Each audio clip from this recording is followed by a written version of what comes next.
Bum bum bum bum bum bum bum bum bum bum bum bum. The Peter Dislike Show.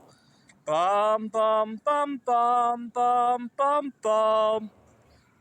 I learned the hard way that there's a big difference between what's sensible to do and what is popular to do, and that really hurts. I live the reason I call myself the Peter Dislike Show is that I live my entire life like a giant dislike finger, and it really hurts, right? So, for example, right now I teach at a couple of community colleges, and we have this policy of just having discretionary time off. Just clear it with management and find somebody to substitute and all that.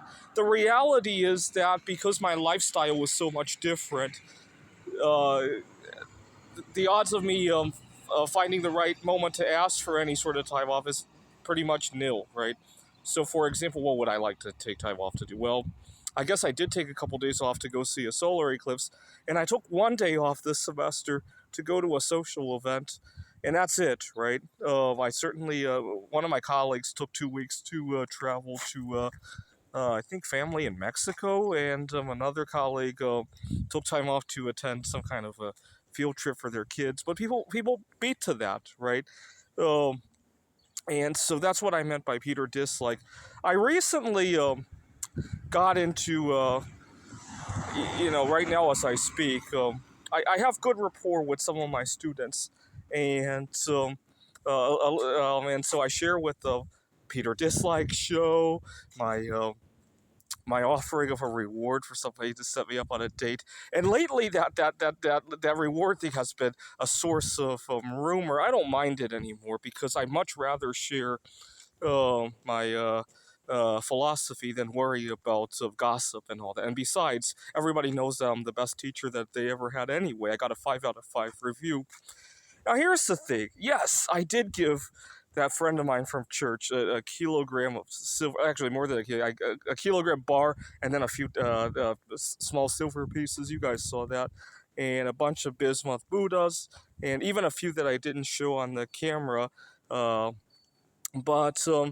here's the thing. The alternative to that is that I could go to other meetup events and have a difficult time fitting in and spending a lot of time and gas. And that's what I did for a year, right? I moved here 2.5 years ago. I would go to a meetup. There might be 10, 15 people there. It's hard to break into a group like that, right? Or I could pay somebody $1,200 to go on this double date where I could actually get to introduce myself, or something that I hadn't done in 2.5 years, right?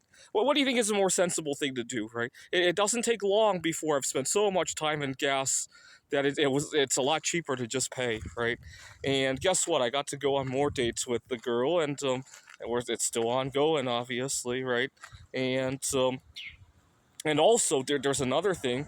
After I went on that date, I was able to focus again. Right, I wasn't distracted, so able to get my work done, and I was able to talk to my family again, and all the other good stuff that comes with having a normal rhythm, right? And it's the best money I ever spent, right? The alternative is, even just in 2 weeks' time, I realized that I'm not putting so much gas in my car because I used to chase all these meetup events to no avail. And also I have more time. I got art projects done. I just did an art show and all that. And I do it all over again. In fact, I was just thinking 2025, how much money should I budget for this, right? But there's a big difference between sensible and popular, right? Now my friends who are students there, or the my colleagues who are following this, if they can merge into a group that already has 15 people, or they already, some of these people just have the accident of meeting the right person in school, and they married, and then they're right now they're faculty at the community college. Yeah, congratulations, right? And it's right. And if the two of them could go to a meetup group with 15 people and feel comfortable, more power to them, right? But that's what I mean by Peter dislike, right? Because my views are and approaches in life are so different. A lot of times, imagine the girl that I'm dating. She's from Scotland. Imagine a couple days later, the two of us decide to go to her home in Scotland. I doubt there's a good chance I'll get any time off, because first of all, this whole saga has become a source of embarrassment for me, and thank God I'm one of the best teachers over there, and I hope it will turn around. Our professor has a different approach to things, right? I hope to turn it around to that. Right now, it's been a source of embarrassment, but that's okay, because life is all about sharing different experiences, right? Once upon a time, well, one of my favorite scientists, Mary Curie, had to deal with prejudices about being a woman. She had to deal with the conflicts, and she named her discovery after her home country, right? And that's that, right? At the time, I bet it was a huge source of tension too, right?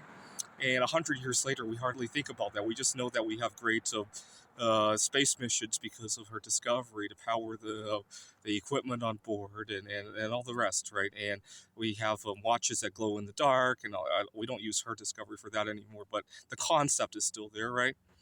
This is the Peter Dislike Show. Bum bum bum bum bum bum bum bum bum bum bum bum. The Peter Dislike Show. Bum bum bum bum bum bum bum.